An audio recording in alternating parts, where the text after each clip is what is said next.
My family's been here for generations. Where I grew up on the land. I come from a line of weavers. Most of the women in my family wove or maybe even still weaving today. What I'm doing is I'm interpreting the landscape.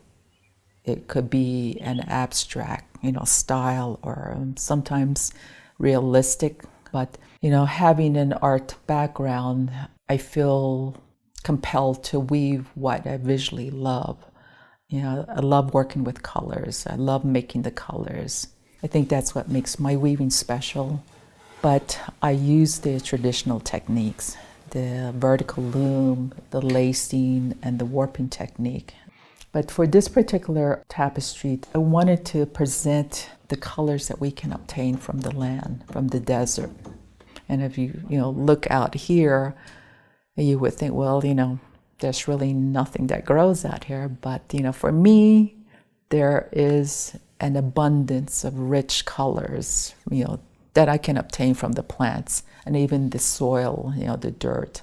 And literally, I always tell myself that I paint with my yarn to tell my story about where I come from.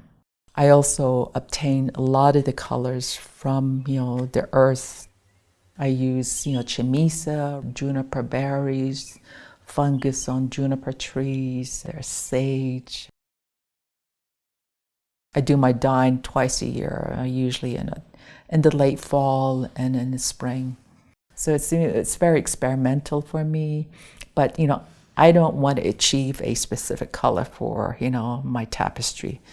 I let the color make the color for me, and I work with that and I weave with that. The whole process is actually it's very labor intensive. My sister has some sheep, and raising the sheep, they have to be taken out in the pasture every day. So you have to look after them basically 365 days out of the year through, the droughts, through the harsh winters. The cleaning process it consists of, laying out the fleece and skirting the fleece, letting them sit out in the sun to dry out, before washing, the fleece.